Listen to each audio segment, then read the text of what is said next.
The mower roars before Malik can reach the latch. Metal rattles.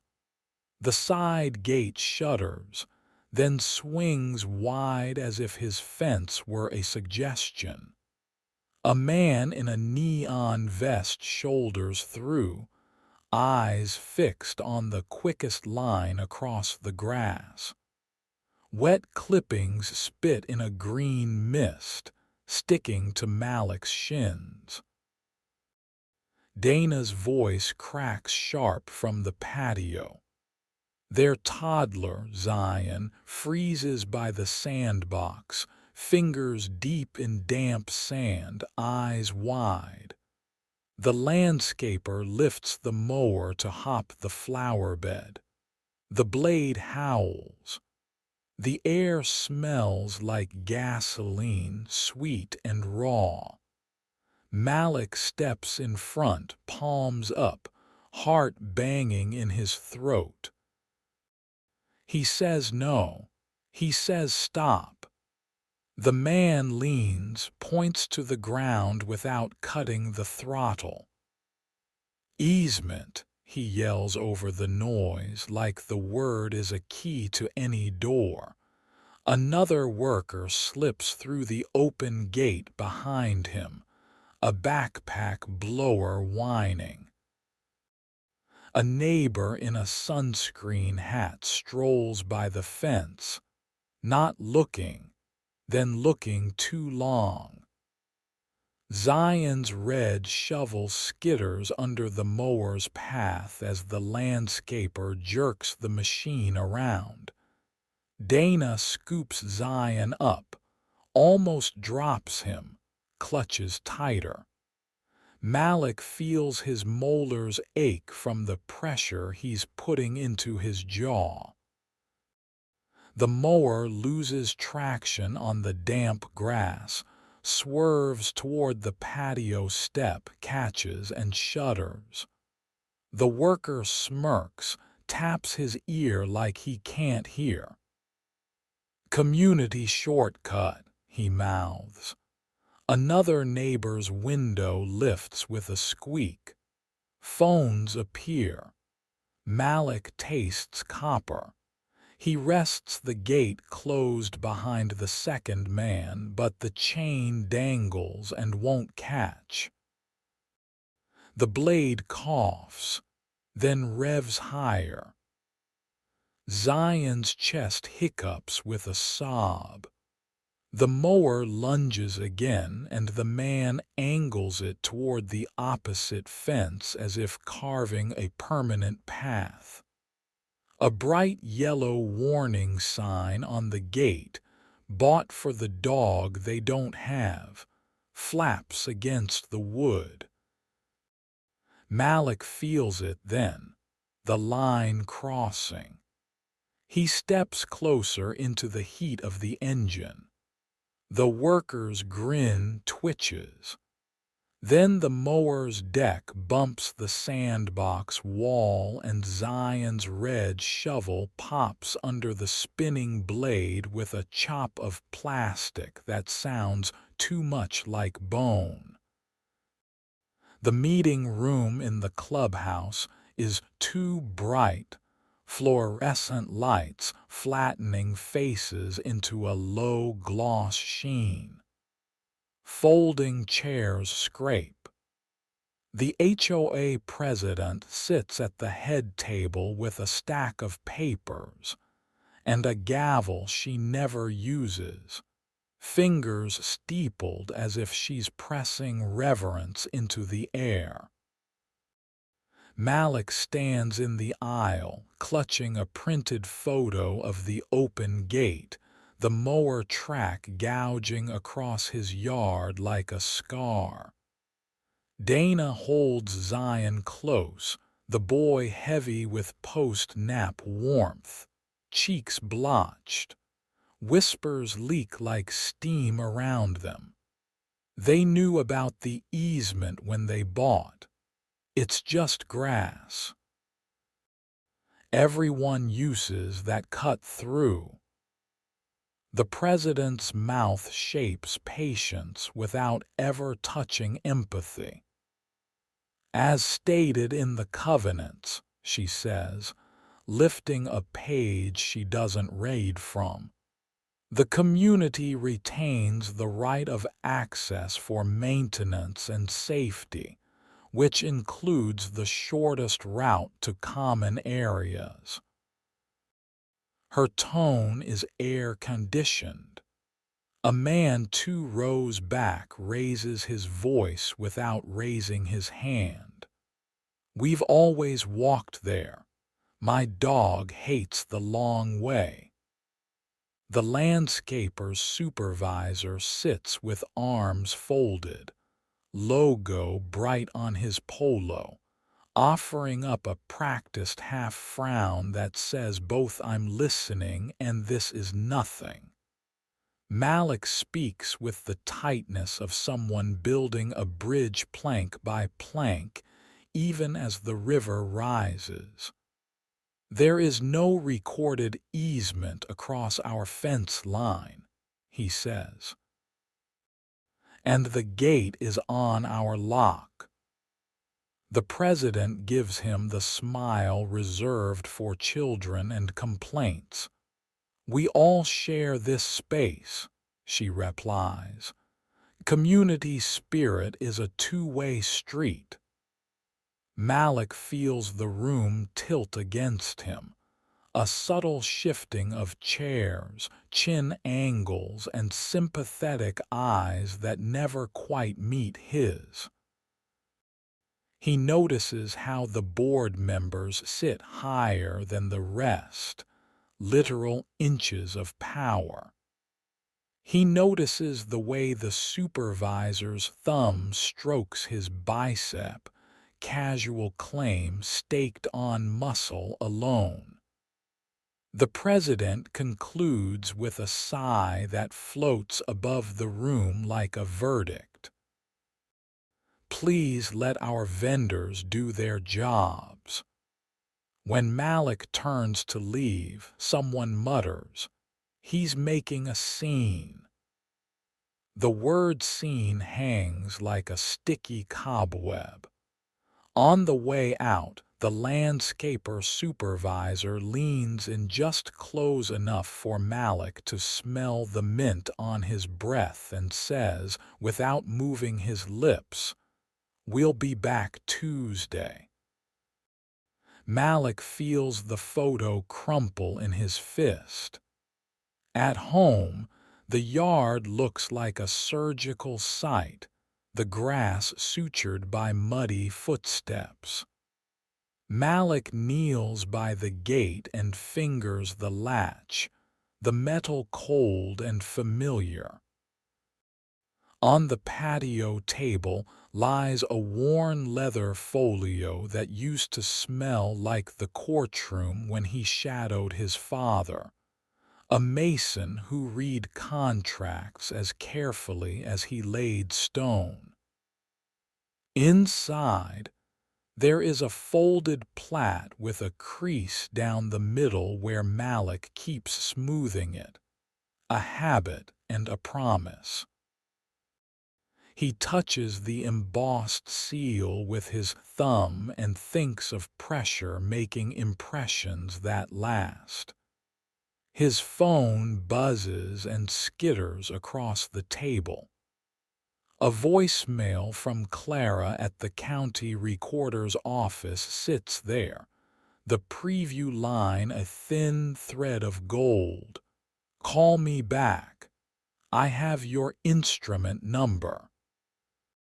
He doesn't press play, not yet. Dana brings him a mug and sets it beside the folio, eyes flicking to the plat, then to his face.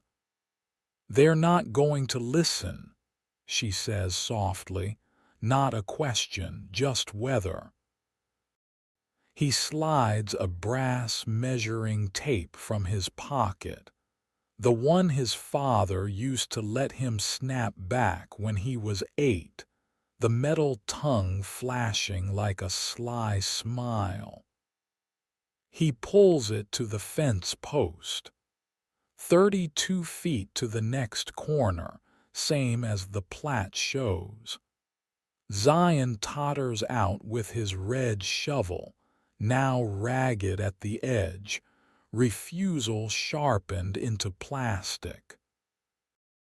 Malik takes the shovel and turns it over in his hands, small, bright, and dented, the kind of thing that looks like nothing until it isn't. Dana watches the street, where neighbors cut across the side strip like water finding the lowest point. "We could move," she says, and then immediately shakes her head at herself. "Not yet." He nods toward the folio. "I'll show them," he says, quiet, as much to himself as to her. The measuring tape recoils with a satisfying snap and disappears into its case, coiled potential. Malik flips the folio open, runs his finger along the line that marks their lot, and pauses at the blank space where an easement would have been. Blank space that means everything. He breathes in, long and measured. He knows the difference between what people say is on paper and what is actually recorded. He knows who checks. Tuesday comes with the muffled thunder of engines. Malik is already at the gate when the first vest pops into view. He doesn't raise his voice. He doesn't need to. He holds up a laminated copy of the plat, the seal bright in the morning. "This line," he says, tapping the edge where fence meets lot, "is the boundary of our privately owned property. No easement is recorded here or anywhere across this yard." The worker shrugs, looks past him to the shortcut baked into habit. "Supervisor says we go through." Malik clicks his phone camera on, steady red dot blinking. "Say that again," he asks, calm like the surface of a deep pond. The man repeats it, gaze flicking uneasily to the lens. Malik steps aside just enough to let the frame catch the posted sign he mounted last night, "Private property." No access. He measured the height so the board couldn't claim it blocked sight lines. He printed the symbol from the covenants, the same font they used for pool rules. It looks official because it is. The supervisor arrives a minute later, hands out, palms up. "Let's not make this difficult," he says, the kind of sentence that makes difficulty a choice only you are making. Malik asks for the work order. The man blinks. "We don't need to show you that." Malik tilts his head like he's hearing music in another room. "Then you won't mind if I call your office to confirm the scope excludes trespass." A pause, not long but long enough to count as a crack. The supervisor's mouth tightens. "Do what you need to do." Malik takes the moment and wedges it open. He texts the community manager and CCs the board, attaches a 3-second video of the supervisor asserting access, and adds a single line. Please provide the recorded instrument number authorizing entry. He breathes. He lets silence work. He lets the camera see. Dana from the patio gives him a look that is both worry and pride. Zion presses his face to the glass and fogs a circle. The workers back away from the gate enough to dial their supervisor's supervisor. A small win. Not a victory, but a pivot point. Malik feels the folios weight under his arm like a quiet heartbeat. He doesn't press. He waits. Sometimes you win by staying exactly where you're supposed to be. The email arrives that afternoon with the subject line written like it's a kindness, friendly reminder, vendor access and community spirit. The community manager writes that long-standing practice constitutes implied permission. She adds that obstructing vendors may result in fines. Malik reads it twice, slow, choosing the calmest part of his mind to occupy. He replies with the plat attached again, along with a 32-second clip of a worker stepping over his property stake like it's a decorative twig. He asks, once more, for the recorded instrument number, and cites the covenants section that requires such instruments to be referenced by number in the association records. No argument, just gravity. The next day a notice arrives in bright paper: violation, interfering with community services. A fine set to post at month's end. Dana presses her lips together and smiles without mirth. "They're daring you," she says. He nods. He files a request with the county to confirm recorded easements and sends a formal letter to the vendor requesting they avoid private property pending verification. He also emails their insurance carrier, attaching the near-miss clip of the red shovel stuttering under the mower's deck, worded in the non-accusatory cadence of someone who understands claim thresholds. The vendor's supervisor shows up again, swagger simmered down into a kind of bored menace. "If you block us again," he says softly, "I'll call the police." Malik nods, empathy almost genuine. "If you trespass again," he replies, "I will too." The next afternoon the heat sits heavy on the street. A crew member swings the gate open without knocking. Zion has slipped Dana's grasp and toddles toward the noise, red shovel upright like a flag. The mower coughs, then revs. The worker doesn't see him. The blade spins a frequency that makes Malik's ribs vibrate. Dana screams a sound that does not belong to words. Malik moves. Everything slows, like syrup finding the rim of a spoon. He vaults the patio step, grabs the mower handle, and yanks the kill switch with a force that shocks him at how easily the world can go quiet. The engine chokes and dies.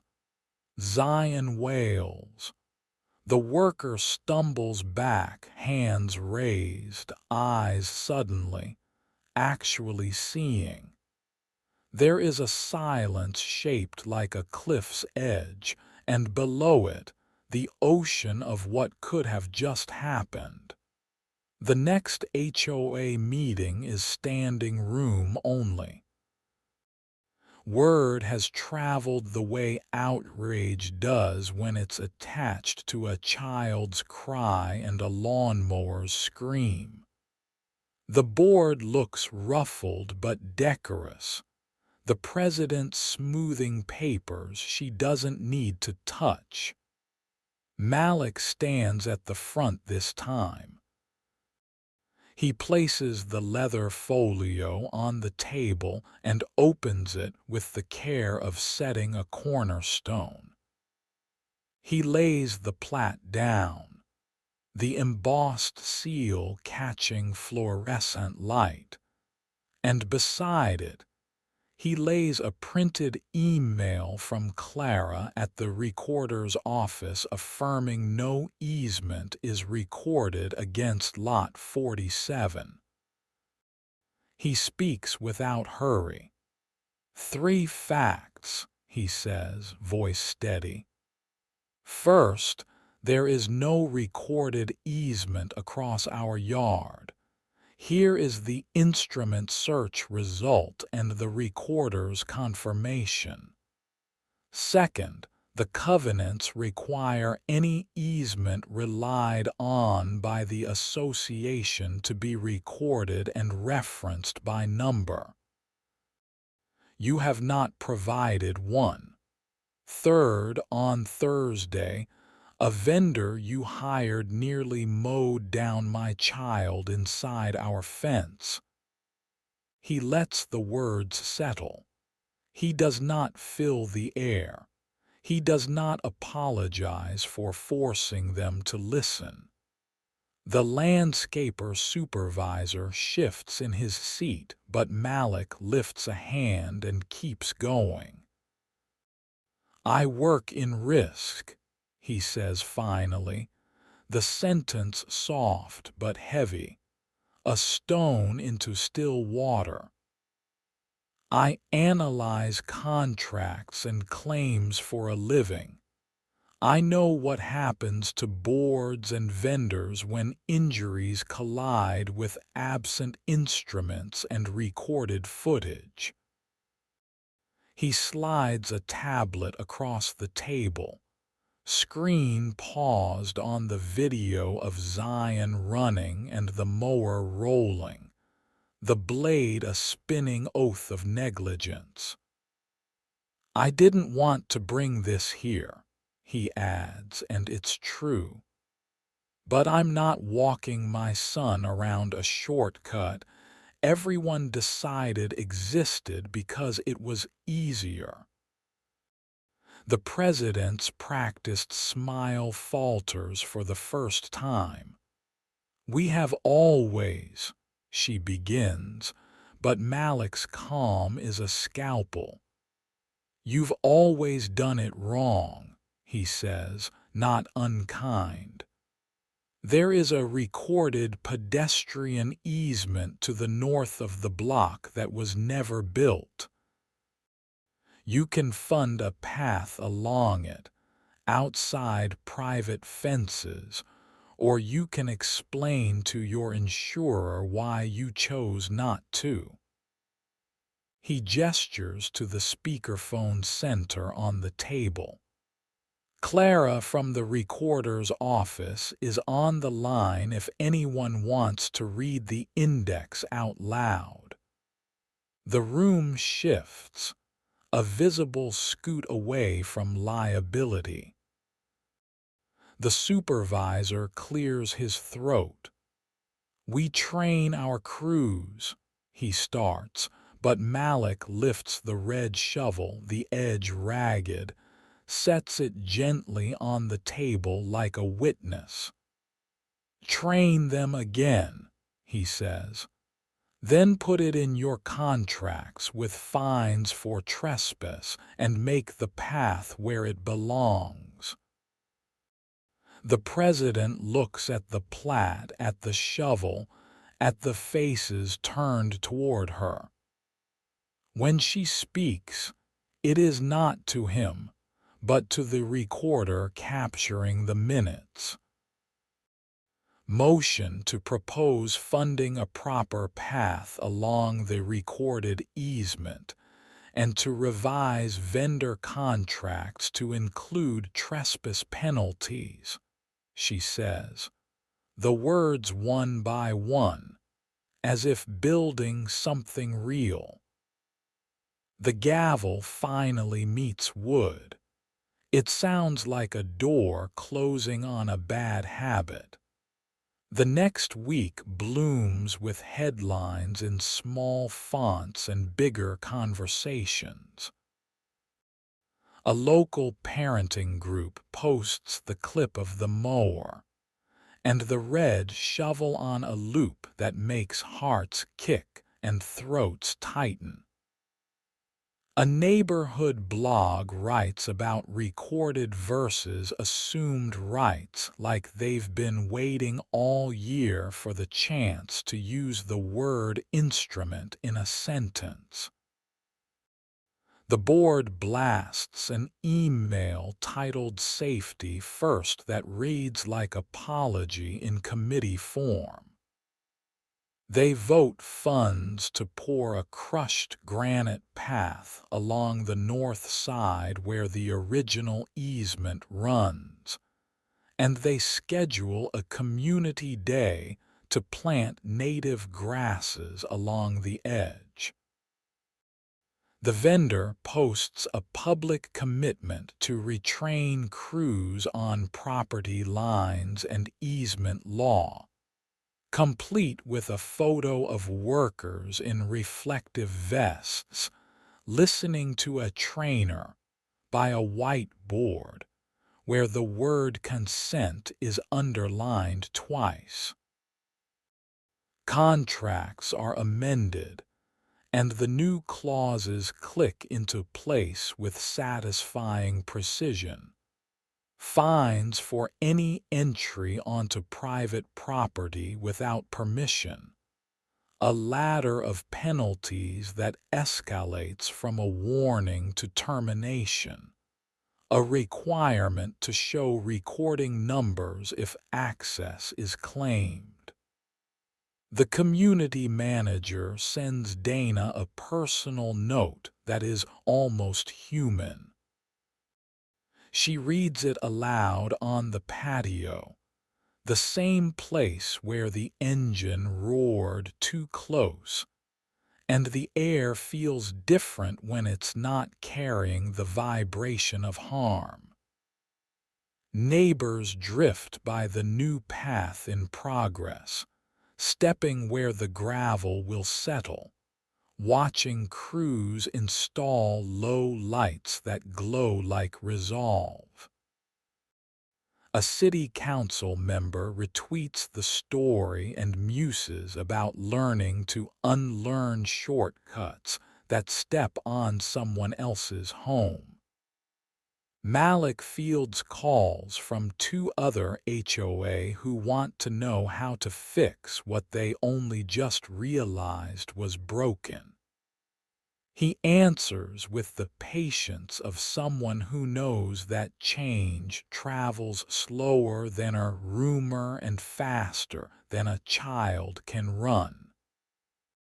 Through it all, Zion drags his red shovel along the edge of the patio, making a quiet groove where grass won't grow. Malik doesn't stop him. Some lines are worth marking. The path opens 2 Saturdays later with lemonade cups sweating on folding tables and a ribbon that looks more ceremonial than necessary. People walk it like they're trying on a better version of themselves. The board president thanks everyone. She doesn't meet Malik's eyes for long, but she does nod at Dana, and Dana nods back. A small treaty signed in the space between apologies and accountability. The vendor supervisor stands with his crew, each of them clutching a training certificate like evidence that the future can be taught. A new sign is posted at the start of the path, the font familiar, the wording right. No access through private yards. Please use community path. It is not radical. It is respect in a sentence. Malik watches as Zion points at the low lights and calls them stars. Malik feels the old anger stand up inside him, stretch, and then sit back down, not gone, but quieter. He runs his finger along the plat one last time that night, then slides it back into the folio. He sets the red shovel on the patio table as if to say, "We remember."